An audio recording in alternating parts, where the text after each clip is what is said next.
Deportes en Radio Libertad. Muy buenos días y bienvenidos a Deportes en Libertad.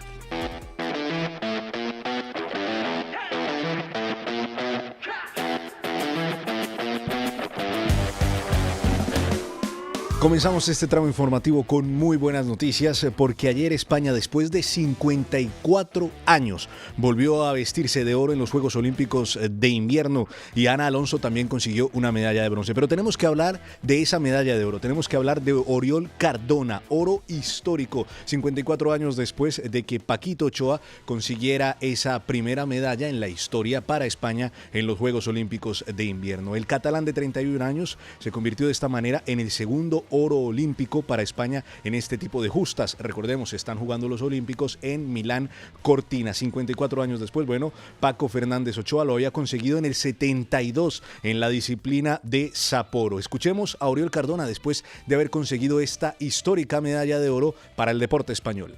Campeón olímpico, sí, tú. Mucho trabajo detrás, estoy abrumado. Esto es increíble, o sea, tenía unas ganas de sacármelo de encima ya. Ha ido bien, perfectísimo. La carrera ha salido todo bien y me encontraba súper bien. Y al llegar a meta ha sido una sensación, sin palabras.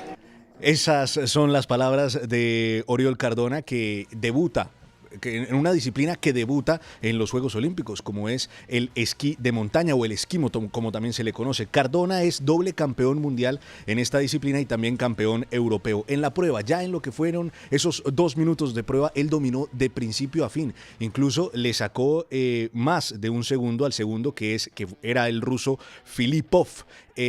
Alcanzó a voltearse para atrás y mirar por dónde iba su contrincante y llegó completamente sobrado de tiempo. La otra alegría fue ese bronce de Ana Alonso, que llegaba antes de la medalla de oro de Oriol Cardona y se convertía en la primera medalla para España en estos Juegos Olímpicos, en la sexta medalla para España en la historia de los Olímpicos de Invierno. La de Oriol terminó siendo la séptima, pero bueno, Ana Alonso consiguió el bronce también en esta misma disciplina, en la disciplina del esquí de montaña, el esquimo, como también se le conoce. La granadina de 31 años logró este bronce, ojo, después de haber sido atropellada en bicicleta en la Sierra Nevada de Granada hace apenas 4 meses. Ella decidió no operarse, ella decidió mantener su preparación para estos Juegos Olímpicos. Recordemos que tenía una fisura en el maleolo y una luxación acromicroclavicular, lo dije bien, acromicroclavicular, tras el accidente, y pues bueno, decidió no operarse y decidió recuperarse, seguir su preparación y participar en estos Juegos Olímpicos. Escuchemos el llanto de una luchadora, escuchemos el llanto de esa primera medalla olímpica para España en estos Juegos Olímpicos de Invierno de Milán Cortina. La verdad es que no tengo palabras, estoy súper emocionada. Solo a decir que gracias de verdad a toda la gente que ha estado conmigo todos estos meses, porque ha sido súper duro, pero siempre dije que yo no iba a cambiar mis objetivos, que yo iba a luchar por el oro en el relevo y por una medalla en el sprint. La gente me miraba como que estaba loca, que ni siquiera iba a llegar a los Juegos, y aquí está la primera medalla.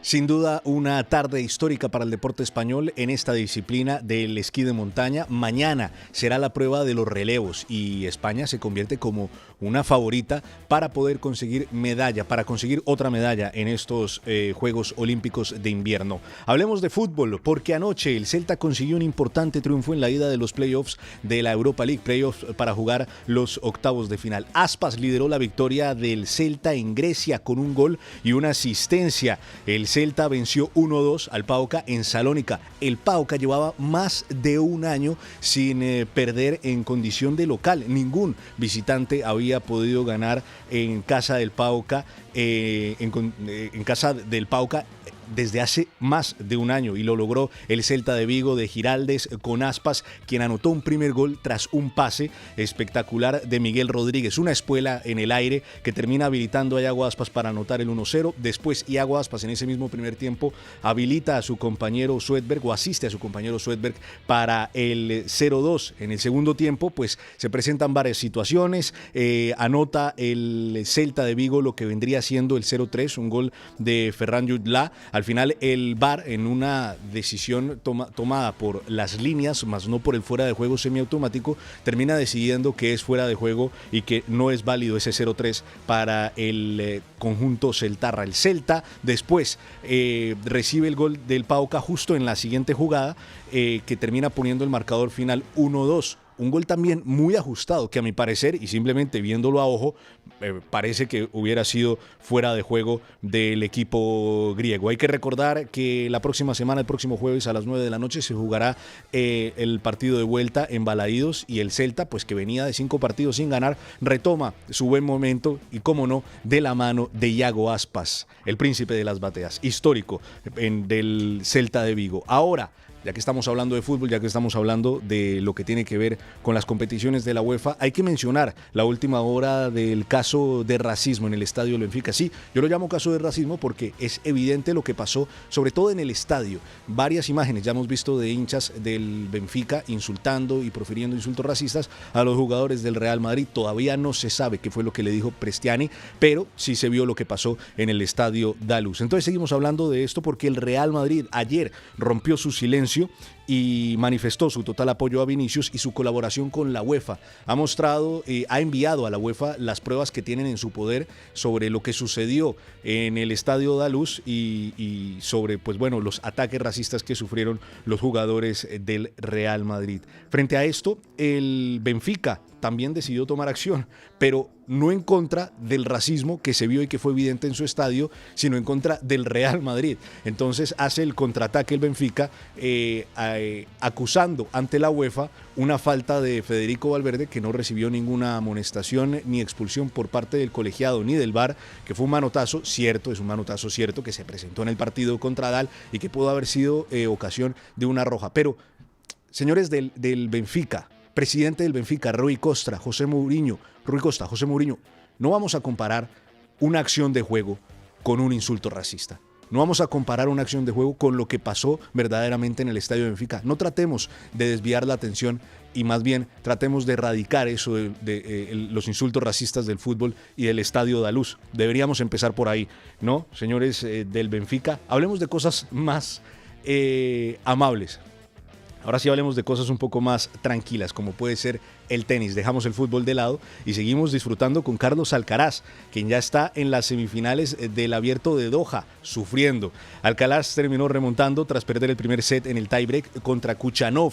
El partido terminó 6-7, 6-4, 6-3 y Alcaraz continúa con su racha invicta de este año 2026. Ya son 10 victorias al hilo de Carlos Alcaraz y su histórico contra el moscovita es 6-0, tiene a Kuchanov prácticamente de hijo. Su próximo rival será Rublev, quien fue el campeón en Doha en el año 2025. Le va a tocar destronar a Rublev en las semifinales. Sigue avanzando Carlos Alcaraz después de haber ganado ese Abierto de Australia. Y tenemos que hablar por último de baloncesto, porque la Copa del Rey que se está disputando en Valencia, en el Roig Arena, por cierto, tremendo escenario deportivo. El Real Madrid terminó arrasando al Unicaja de Málaga y se cobró revancha de lo que fue esa final de la Copa del Rey de la ACB del año 2025. El Real Madrid aplastó 100-70 al Unicaja en un partido que se decidió prácticamente antes del descanso. Este partido nos deja la noticia de que Sergio Llull ya se convierte en el jugador con más minutos disputados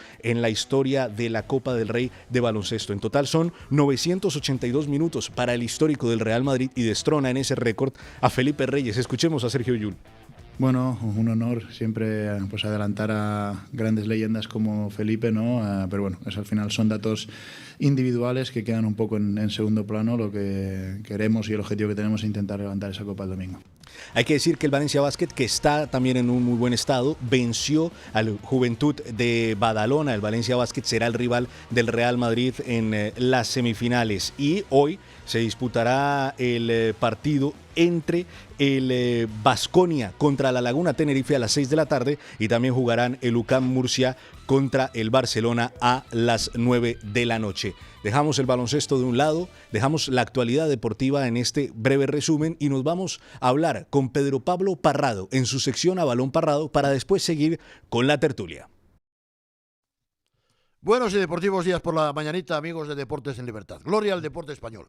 Hacía 54 años, se dice pronto, desde que en Sapporo ganó la medalla de oro Paco Fernández Ochoa, en este deporte blanco, deporte de la nieve. En esta Olimpiada, Juegos de Invierno, en Italia, en esta ocasión, pues otro español, Oriol Cardona, ha conseguido el oro en una prueba novedosa, el esquí de montaña. Se estrenaba en estos Juegos Olímpicos, ya era campeón del mundo, campeón de Europa, y ha conseguido con este oro olímpico la triple corona, importante para el deporte español. Insisto, 54 años después, ya no está solo Paco Fernández Ochoa, ya tiene un compañero, otro españolito, otro de los nuestros que ha ganado esta medalla de oro. Importante, por lo tanto, merece todos los honores en esta crónica deportiva que estoy haciendo a esta hora de la mañana. Y luego también no quiero olvidarme de otra españolita. No fue oro, pero fue bronce, un bronce que sabe a oro, que se llama Ana Alonso, granadina, 31 años. Y además ha corrido, vamos a decirlo así, la prueba de sprint con el ligamento roto, después de un atropello que sufrió hace unos meses en el mes de octubre. A pesar de esto, consigue una medalla, consigue un éxito, consigue también otra gloria para el deporte español. De esto tenemos que acordarnos, no solamente de lo que vemos del circo del balón redondo, del espectáculo del fútbol. Estos deportes son duros y sacrificados, por eso merecen estar en la portada de cualquier acontecimiento y de cualquier programa deportivo. Por lo tanto, gloria al esquí, gloria al deporte español, gloria a Oriol Cardona y también a nuestra Ana Alonso. Qué grande Pedro Pablo Parrado, siempre la deja en el ángulo desde el balón parrado, y la dejaron en el ángulo verdaderamente Oriol Cardona y Ana Alonso. Oriol Cardona sobre todo consiguiendo esa medalla de oro en los Juegos Olímpicos de Invierno. Sandro Meco, te saludo también a Gonzalo Sarjona. ¿Cómo lo viste? Pues mira, a ver, no te voy a mentir, lo estábamos comentando ahora.